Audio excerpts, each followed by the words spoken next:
Hello friends, मैं करुणा Sharma from Krishna coaching.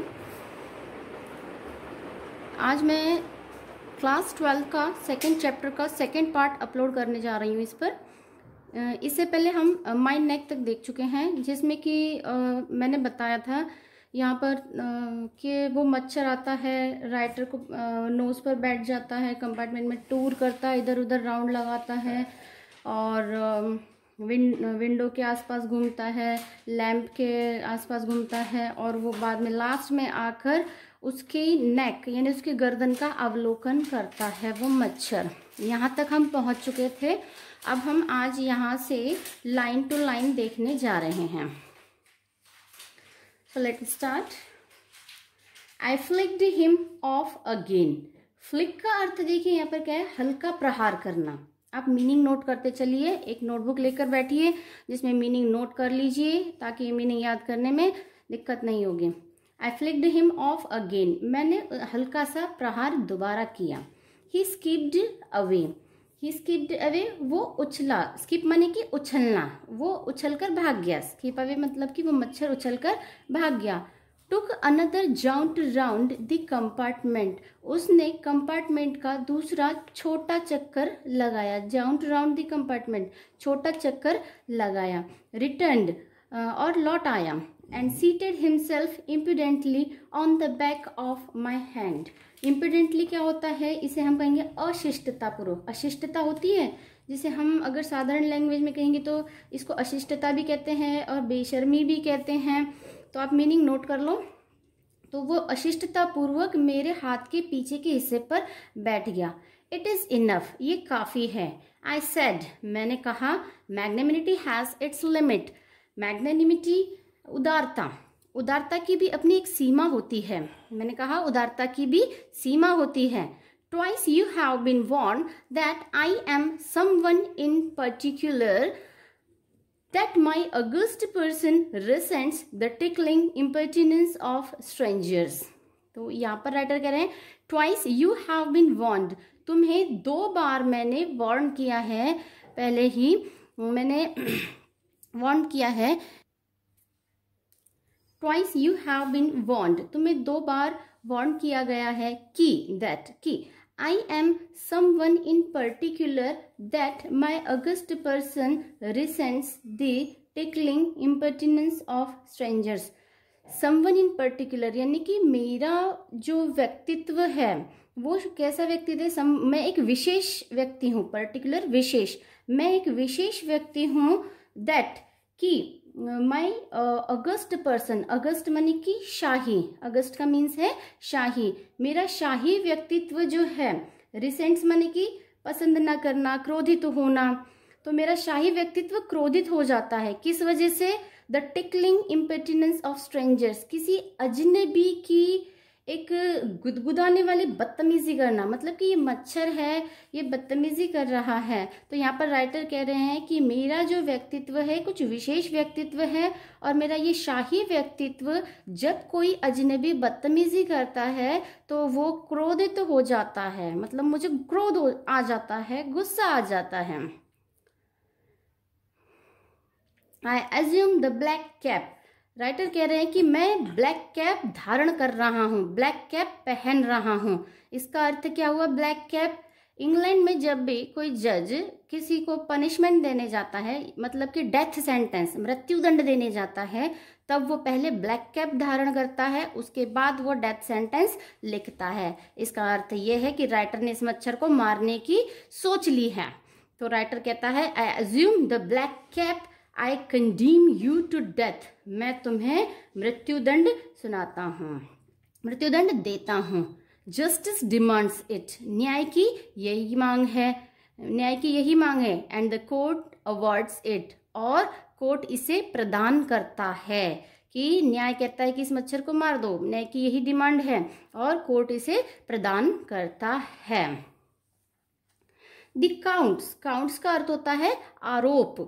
The counts against you are many, तुम्हारे विरुद्ध में बहुत सारे आरोप हैं। काउंट्स का मीनिंग लिख लो, आरोप कहते हैं। तुम्हारे विरुद्ध कई आरोप हैं। You are vagrant, vagrant लिख लीजिए मीनिंग आवारा, तुम आवारा हो। यू आर पब्लिक न्यूसेंस, तुम लोगों को परेशान करने वाले हो। You are travelling without ticket, तुम बिना टिकट के यात्रा कर रहे हो। You have no meat coupon, तुम्हारे पास मीट का कूपन भी नहीं है। कूपन कहेंगे इसको राशन कार्ड। मतलब कि वहाँ पर जब द्वितीय विश्व युद्ध हुआ था इंग्लैंड में, तो द्वितीय विश्व युद्ध के समय लोगों को मीट और चीनी वगैरह ये खरीदने के लिए कूपन मिलता था।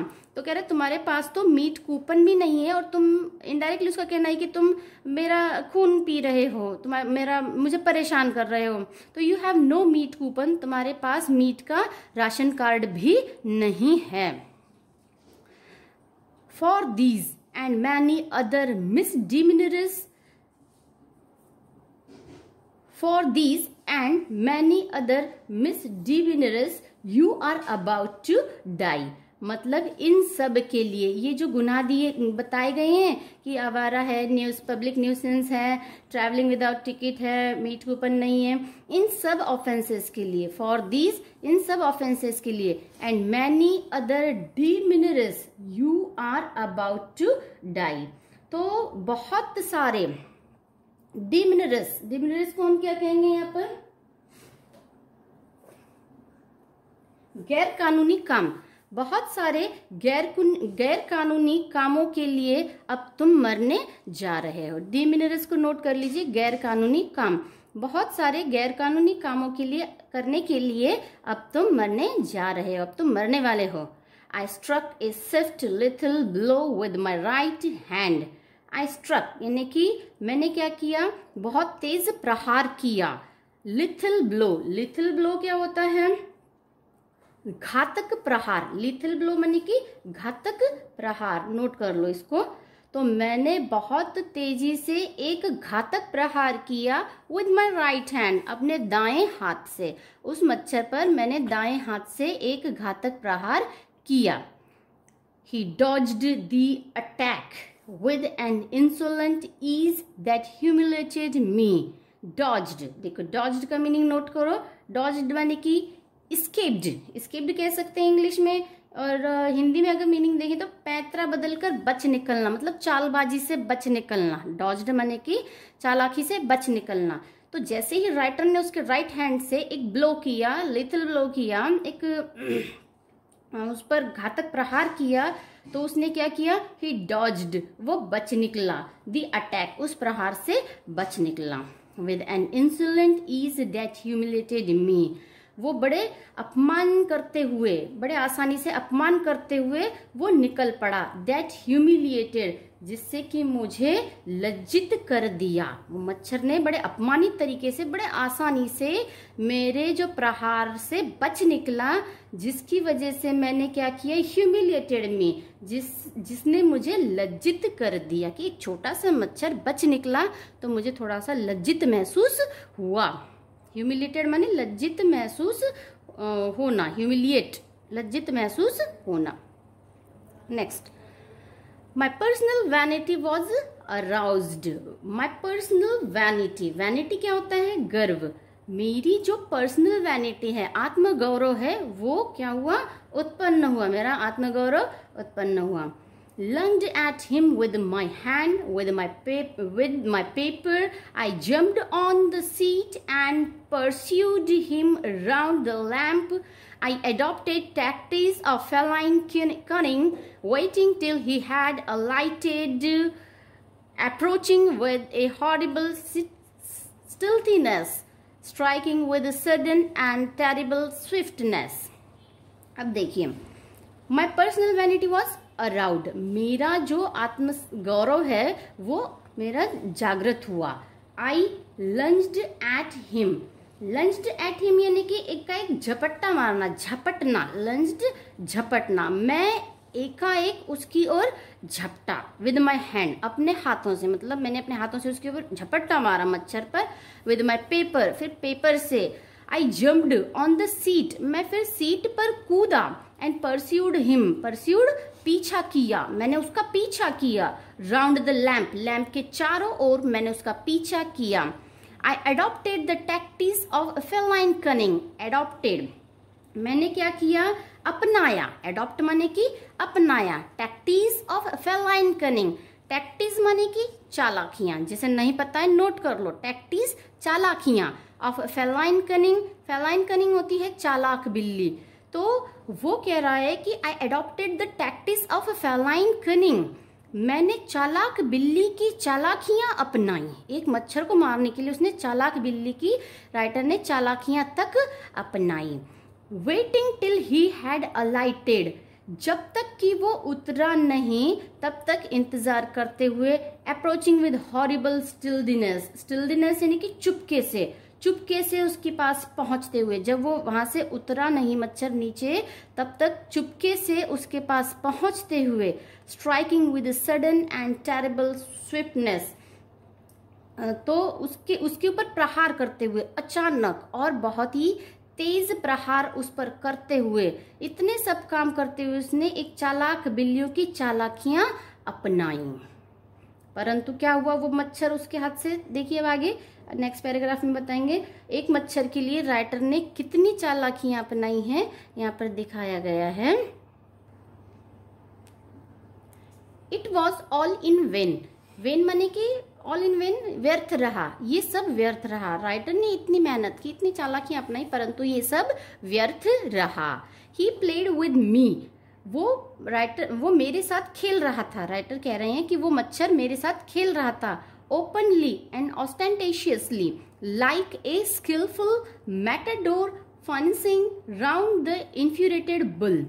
तो ही प्लेड विद मी, वो मेरे साथ खेल रहा था। ओपनली, खुलकर, एंड ऑस्टेंटेशियसली, दिखावे के लिए, वो खुलकर दिखावे के लिए मेरे साथ खेल रहा था मच्छर। मतलब राइटर को दिखा दिखा कर वो वहां से एस्केप हो रहा था, उसके साथ खेल रहा था खुलकर। लाइक अ स्किलफुल मैटाडोर, कुशल मैटाडोर के समान। Financing round and infuriated bull, financing माने चतुराई से सामना करना। अब देखिए मैटाडोर का अर्थ वो है कि जब बुल फाइट होती है तो बुल फाइट एक आदमी और एक बुल के बीच में होती है, मतलब एक आदमी और एक सांड के बीच में फाइट होती है, और जिसमें जो व्यक्ति सांड के साथ लड़ रहा होता है उसे मैटाडोर कहा जाता है। तो वो मच्छर इतनी कुशलता से एक मैटाडोर की भांति financing round and infuriated bull, वो चतुराई के साथ एक क्रोधित बैल का सामना, सांड का सामना कर रहा था। बताया गया है कि वो मच्छर का कंपैरिजन उन्होंने ये किया है कि वो एक क्रोधित सांड का सामना जैसे मैटाडोर करता है, इस प्रकार वो मच्छर कर रहा था। इट वॉज ऑब्वियस दैट, ये स्पष्ट था, ऑब्वियस माने कि स्पष्ट। It was obvious that he was enjoying, वो आनंद ले रहा था। हिमसेल्फ, वो अपने कामों से, मतलब अपने इस काम से आनंद ले रहा था। That it was for this that he had disturbed my repose, और इसीलिए, दैट इट वॉज फॉर, और इसीलिए, this that he had disturbed my repose, repose माने कि आराम, वो आनंद ले रहा था और इसीलिए वो मेरे आराम में विघ्न उत्पन्न कर रहा था, मुझे डिस्टर्ब कर रहा था, क्योंकि उसे बहुत आनंद आ रहा था। He wanted a little sport, वो थोड़ा सा खेलना चाहता था। And what sport and what sport like being chased by this huge lumbering windmill of a creature who tasted so good was no longer so good and seemed so helpless and so stupid. He wanted a little sport, वो थोड़ा सा खेलना चाहता था। And what sport like being chased by this huge lumbering, lumbering क्या होता है, भारी भरकम, और windmill क्या होता है, पवन चक्की, creature, प्राणी। तो देखो ये किस प्रकार का खेल खेलना चाहता था। what sport like being chased, chased माने कि पीछा करना, ह्यूज विशाल, एक विशाल भारी भरकम और पवन चक्की के समान जो जीव है, जो कि बहुत, उसका टेस्ट भी कैसा है, अच्छा है। हु टेस्टेड सो गुड, उसका टेस्ट बहुत अच्छा है, और ऐसा व्यक्ति मच्छर का पीछा करे। बीइंग चेज्ड बाय मतलब इस व्यक्ति द्वारा मच्छर का पीछा किया जाना। And seemed so helpless and so stupid, और वो व्यक्ति कैसा महसूस कर रहा है, बड़ा ही असहाय और बड़ा ही स्टूपिड जैसा फील कर रहा है। क्यों ना ये खेल खेला जाए, तो ये क्वेश्चन मार्क इसीलिए लगाया है कि क्यों ना ये खेल खेला जाए, वो मच्छर सोच रहा है। I began to enter into the spirit of the fellow. I began to enter, मैंने प्रवेश करना शुरू किया। into the spirit of a fellow, इस साथी की आत्मा में प्रवेश करना शुरू किया। इसका अर्थ ये है कि राइटर कह रहे हैं कि मुझे इस मच्छर के प्रति थोड़ा सा क्या कहते हैं, सॉफ्ट कॉर्नर हो रहा था, उसकी आत्मा में वो प्रवेश कर रहा था, मतलब थोड़े से सॉफ्ट कॉर्नर जैसा उसे राइटर को फील हो रहा था। He was no longer a mere insect, अब वो केवल एक कीट नहीं था, वो मच्छर के साथ मतलब अब उसको थोड़ा सा सॉफ्ट कॉर्नर आ रहा है, थोड़ी सी दया भाव आ रहा है, ये कह लो, या प्रेम की भावना उसके मन में आ रही है मच्छर के लिए। तो वो कह रहा है He was no longer a mere insect, अब वो केवल, mere माने कि केवल, वो अब केवल एक इंसेक्ट नहीं है, एक कीट नहीं है। He was developing into a personality, अब उसका व्यक्तित्व का विकास हो रहा है। डेवलपिंग माने कि विकास हो रहा है। into a personality, उसका व्यक्तित्व का विकास कैसे हो रहा है, देखो। and intelligence, बुद्धिमत्ता, कैसी बुद्धिमत्ता, that challenged the possession of this compartment with me on a equal terms. equal terms क्या होता है, समान शर्तों पर, मतलब कि ये मच्छर की पर्सनैलिटी अब डेवलप हो रही है, उसकी बुद्धिमत्ता की, जो कि चैलेंज कर रही है। किस चीज को चैलेंज कर रही है, वो पोजीशन, उस कंपार्टमेंट के अधिकार को इक्वल टर्म्स, समान अधिकार पे दावा कर रही है। मतलब कि मच्छर की जो He was developing into a personality, उसकी पर्सनैलिटी का जो विकास हो रहा है, एंड इंटेलिजेंस दैट, इस बुद्धिमत्ता के साथ कि वो कंपार्टमेंट का जो पोजीशन है इक्वल टर्म्स पे चैलेंज कर रहा है, मच्छर चैलेंज कर रहा है। I felt my heart warming towards him and the sense of superiority fading. I felt a heart warming towards him. मैंने महसूस किया कि मेरा जो हृदय है उसके प्रति पिघल रहा है। वार्मिंग towards him यानी कि स्नेह महसूस कर रहा है। वार्मिंग का अर्थ है स्नेह महसूस करना। हार्ट वार्मिंग हो रहा है मतलब स्नेह महसूस कर रहा है। towards him, उसके प्रति। and the sense of superiority fading, और सुपीरियरिटी का जो सेंस है वो समाप्त हो रहा है। फेडिंग का अर्थ क्या होता है, समाप्त हो रहा है। सुपीरियरिटी को हम क्या कहेंगे, सुपीरियरिटी श्रेष्ठता, मतलब कि अब मैं मच्छर से ज्यादा श्रेष्ठ अपने आप को नहीं समझ रहा हूँ, वो श्रेष्ठता समाप्त हो रही है। मच्छर के प्रति मुझे एक स्नेह की भावना जागृत हो रही है और मेरी श्रेष्ठता की भावना समाप्त हो रही है। How could I feel superior to a creature who was so manifestly my master in the only accommodation in which we had ever engaged? तो वो कह रहा है how could I feel superior how could I feel superior to the creature, मैं उस जीव से ज्यादा सुपीरियर श्रेष्ठ कैसे हो सकता हूँ। Who was manifestly my master, जो मेरा मास्टर है। manifestly माने कि स्पष्ट रूप से। Who was so manifestly my master, वो मेरा मास्टर है स्पष्ट रूप से। In the only competition, master का अर्थ हम यहाँ कहेंगे स्वामी, जो मेरा स्वामी है। किस चीज में स्वामी बन गया, देखो वो इन द ओनली कॉम्पिटिशन, जो एक कॉम्पिटिशन हुआ था in which we had ever engaged, जो कॉम्पिटिशन हम दोनों के बीच में हुआ था उसमें वो मेरा स्वामी बन चुका है, तो मैं उससे श्रेष्ठ कैसे हो सकता हूँ। मतलब कि कॉम्पिटिशन में मच्छर सुपीरियर रहा, ये राइटर एक तरीके से कहना चाहते हैं, तो मैं कैसे श्रेष्ठ हो सकता हूँ। मैग्नेनिमिटी, मैग्नेनिमिटी का अर्थ है उदारता, तो magnanimity and a mercy were the noblest attributes of a man, ये मनुष्य के महानतम गुण हैं, श्रेष्ठतम गुण है कौन से? उदारता और दया मनुष्य के महानतम गुण हैं। In the exercise of these high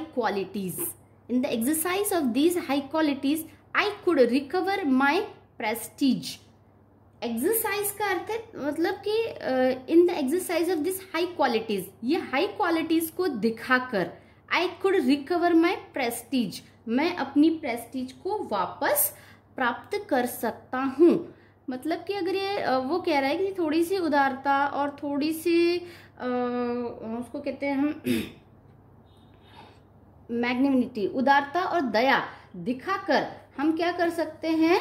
अपनी इमेज को फिर से प्राप्त कर सकते हैं। I could recover my Prestige, मैं अपनी प्रेस्टीज को दोबारा प्राप्त कर सकता हूँ। उस पर उदार होने के लिए वो मतलब उदार हो गया है वो। At present I was ridiculous figure, अभी प्रेजेंट में, वर्तमान में मैं क्या था? I was a ridiculous figure, मैं एक हंसी का पात्र था। A thing of laughter and derision, हंसी का और जो कि डेरिजन हम कहेंगे चिढ़ाने वाली वस्तु। तो एट प्रेजेंट अभी वर्तमान में मैं एक रेडिकुलस फिगर था, हंसी का पात्र था। थिंग ऑफ लाफ्टर हंसी की वस्तु, एंड डेरिजन चिढ़ाने वाली वस्तु, डेरिजन माने कि चिढ़ाने वाली थिंग वस्तु। तो मैं प्रेजेंट में ये था। बाय बीइंग मर्सीफुल, दयावान होकर, बीइंग मर्सीफुल दयावान होकर, I could reassert the moral dignity of a man and go back to my corner with honor. Reassert यानी कि पुनः प्राप्त करना। तो I could reassert the moral dignity, मैं नैतिक मोरल डिग्निटी को क्या कर सकता हूँ? पुनः प्राप्त कर सकता हूँ। डिग्निटी माने कि क्या? गौरव, नैतिक गौरव को मैं पुनः प्राप्त कर सकता हूँ। कैसे? उस पर थोड़ा सा दयावान होकर, मच्छर पर थोड़ा सा दयावान हो जाओ और मैं अपना सम्मान फिर से प्राप्त कर सकता हूँ। And go back to corner, और कॉर्नर में वापस जाकर बड़े सम्मान पूर्वक मैं बैठ सकता हूँ। मतलब कि वो राइटर कह रहे हैं मैं इस पर थोड़ा सा उदार हो जाता हूँ तो मुझे थोड़ा सा क्या कहते हैं आत्मसम्मान मेरा प्राप्त होगा और मैं आराम से कॉर्नर में जाकर वो सम्मान पूर्वक बैठ सकता हूँ। I withdraw the sentence of death. Withdraw यानी कि हम कहते हैं इसको कि अस्थगित करना। जो डेथ सेंटेंस उसने दिया था वहां पर उसने ब्लैक कैप ऊपर बताया, एज्यूम किया था, उसने ब्लैक कैप धारण किया था, तो वो कह रहा है मैं विड्रॉ कर रहा हूँ, मैं अस्थगित कर रहा हूँ, मैं वो डेथ सेंटेंस अब उसे नहीं दूंगा। I said returning my seat, मैंने कहा अपनी सीट पर लौटते हुए, मतलब अपनी सीट पर लौटते हुए कहा कि मैं उसे डेथ सेंटेंस नहीं दूंगा। I can not kill you, मैं तुम्हें जान से नहीं मारूंगा, but I can reprieve you, परंतु मैं तुम्हें क्षमा करता हूँ। आई डू इट, और मैं ये करता हूँ। यहाँ तक मैंने अपना सेकेंड चैप्टर का सेकेंड पार्ट आज बता दिया है इस वीडियो में। अब मैं अपना नेक्स्ट वीडियो में एक्सप्लेन करूँगी, क्योंकि वीडियो काफ़ी लंबा हो रहा है, जिसके कारण मैं नेक्स्ट वीडियो में अपना थर्ड पार्ट अपलोड करूँगी। और आपको हर पार्ट की वीडियो प्राप्त हो, इसके लिए आप इस चैनल को सब्सक्राइब करके बेल आइकन दबा देना, ताकि आपके पास थर्ड पार्ट भी पहुँच जाएगा। तब तक के लिए थैंक यू, गुड बाय।